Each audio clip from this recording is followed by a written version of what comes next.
C. Webb has been there before, the member of the Michigan Fab Five, and he has a new memoir, By God's Grace.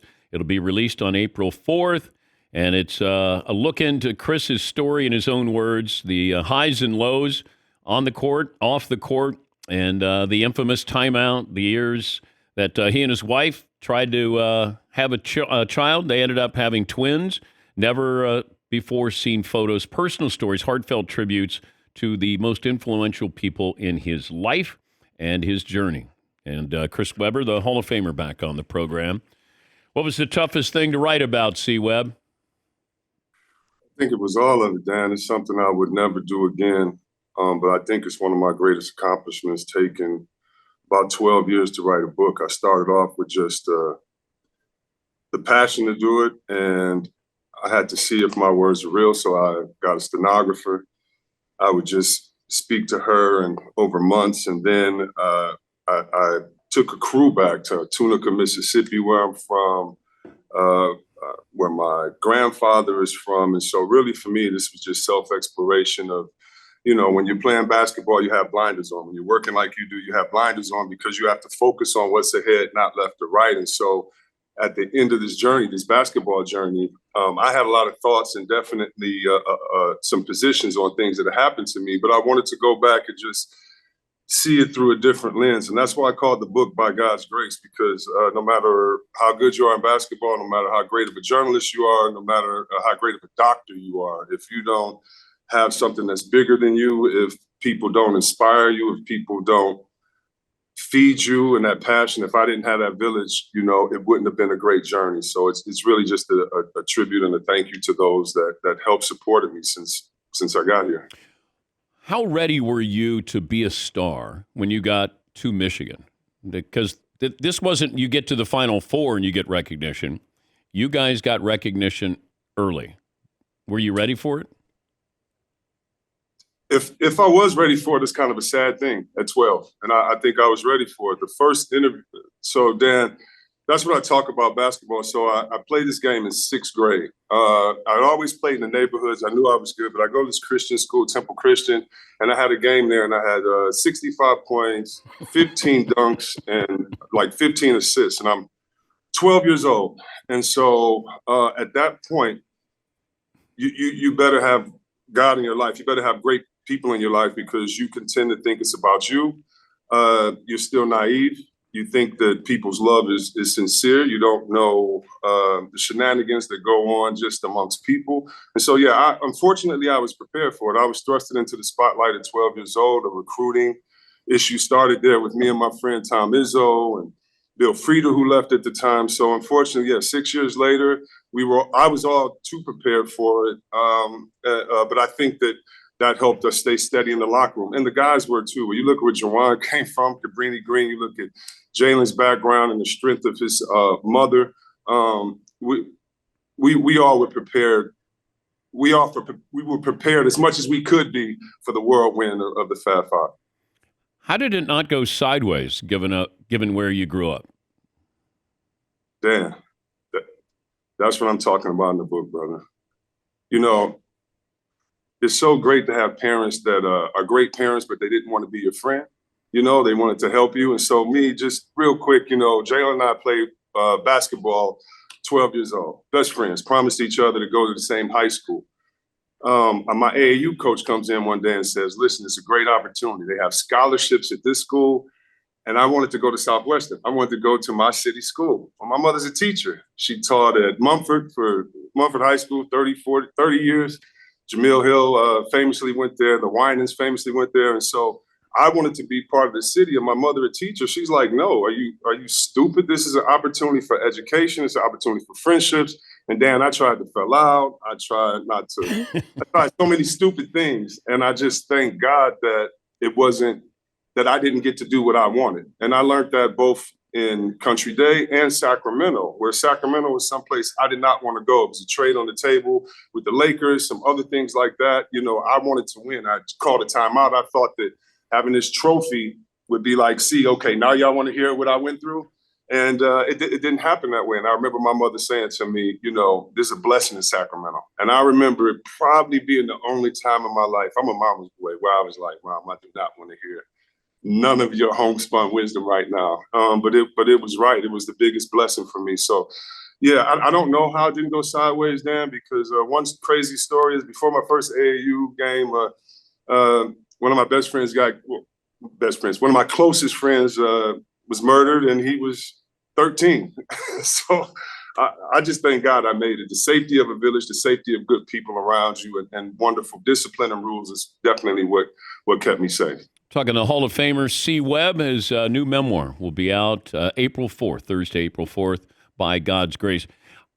Thinking about you coming on the show, realizing LSU women facing Iowa, and race is playing a role in this. When Michigan played Duke, race played a role in this. When you're in that moment, you're a freshman. How do you process that? Us against the world, because Duke probably thought it was us against the world from their perspective. So first of all, Baltimore Barbie and Caitman, I love their game. This is the first year I probably know more women's names than men's names, and that's Steph Curry, because they'll walk in the gym and outshoot any man in the world.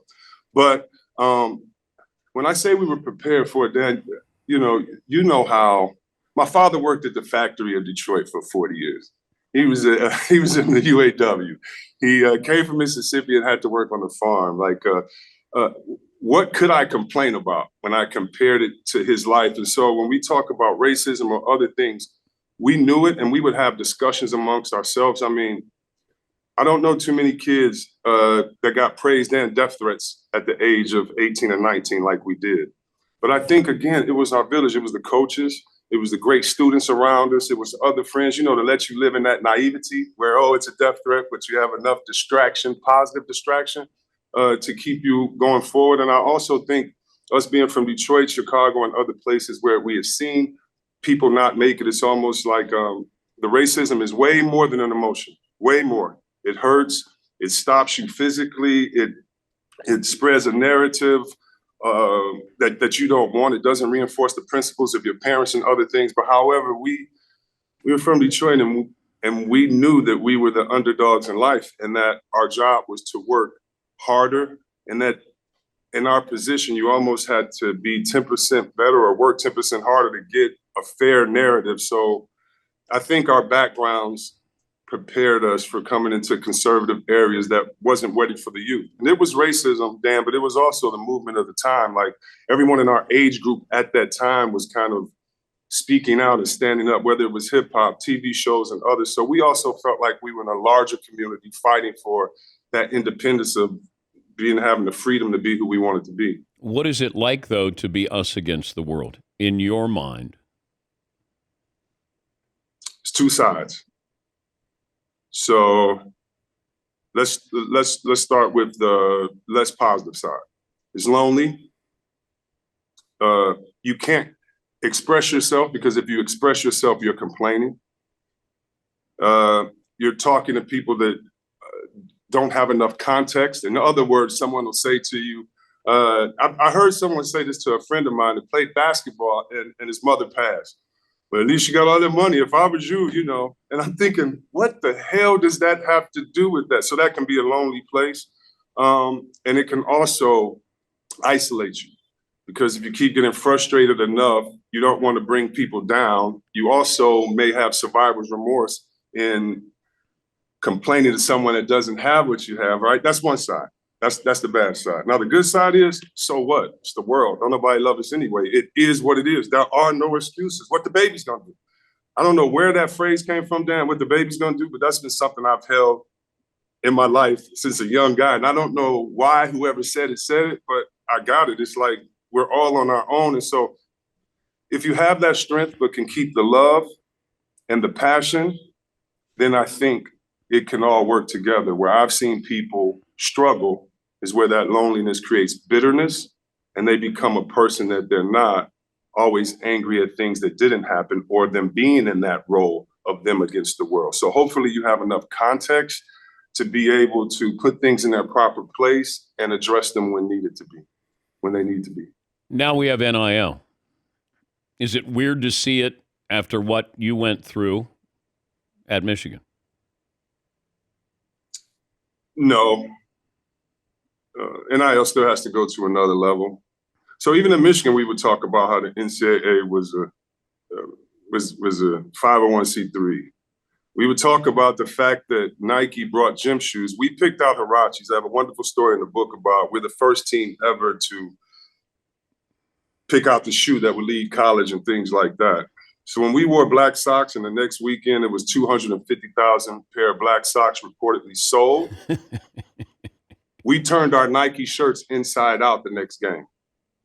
And these are things in the documentary and other things I wish people would have talked about just besides the dunks, because all the substance is always missed in what we went through. Like the questions you're asking, how do you handle you against the world? You're a bunch of 18-year-old knuckleheads. You don't even still going through puberty. How do you handle this? And it was the seniors, it was the juniors, it was everyone, because we all were together. But we knew from our influence, we didn't have cable when you were doing Sports Center. So we didn't have cable in our rooms and things. And so when we would go home in the summer or travel and we went to Yugoslavia at the time and other places at the time, we saw that we had an impact around the world.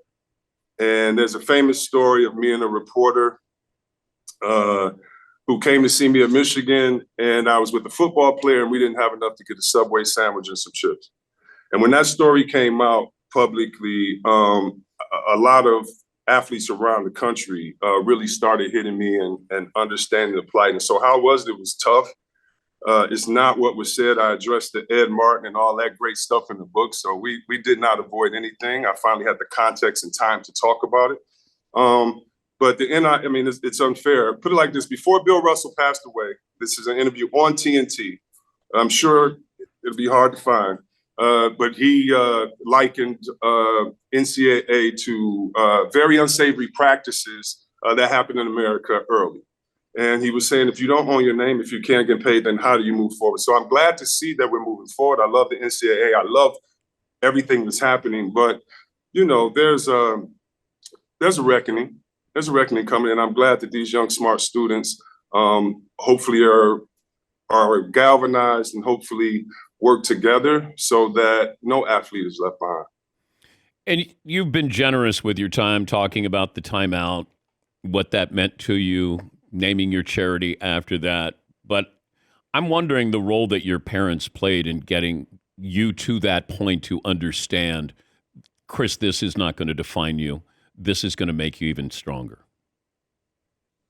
That's why, Dan, I'm jealous that you get to interview people, from your level, because I can't imagine how much insight you've gotten. I used to always watch the old football documentaries or anything, looking for that worst point in their life.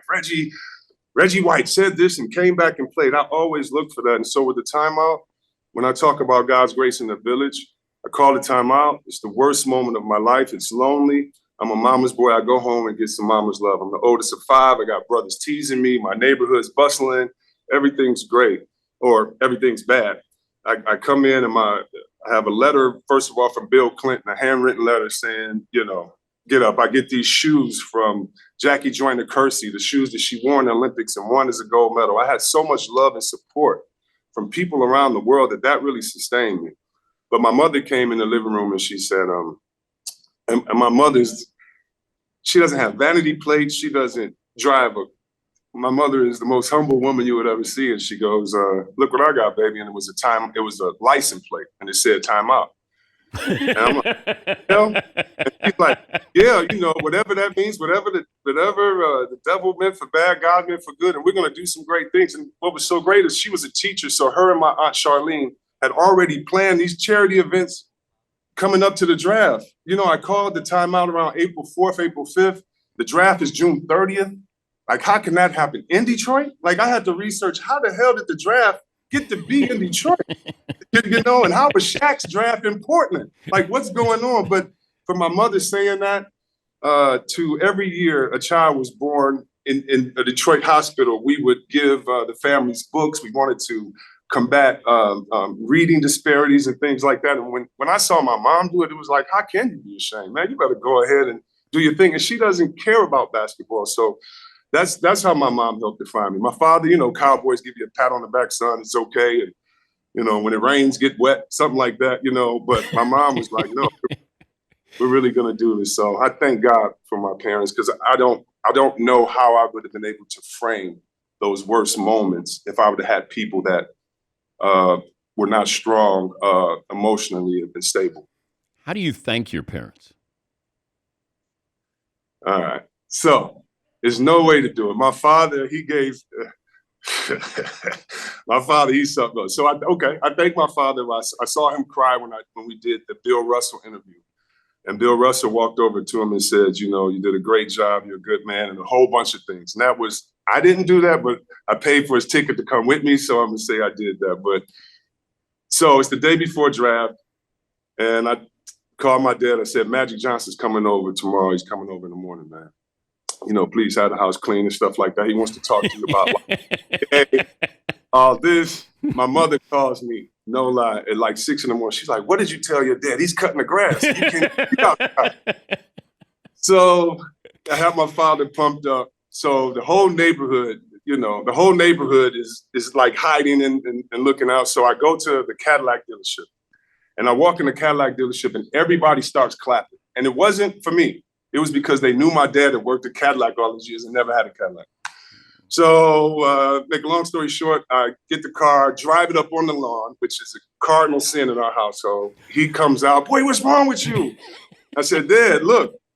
And I throw him the keys, he's smiling, everybody's looking at him, and he just gets in the car real smooth and drives off around the block, and he comes back and goes, when is Magic coming? I said, man, Magic is coming, man. How the car? So I think, it's definitely gifts and things like that, but I think the biggest way to repay them is just to let them know the impact, the small things, the times when they weren't yelling, punishing, disciplining, that I heard what they said. And not only did I hear it, I believe it, and I took it in. And so hopefully the stories that I tell, hopefully reminding them that I know I would not be this strong without their guidance. Hopefully that's enough for them, because I could never repay them that. Great to talk to you. Look forward to reading the book. Thank you. You're the man. Thank you, Dad, for having me. That's Chris Webber, Hall of Famer. His new memoir is called By God's Grace. It'll be released Thursday, April 4th.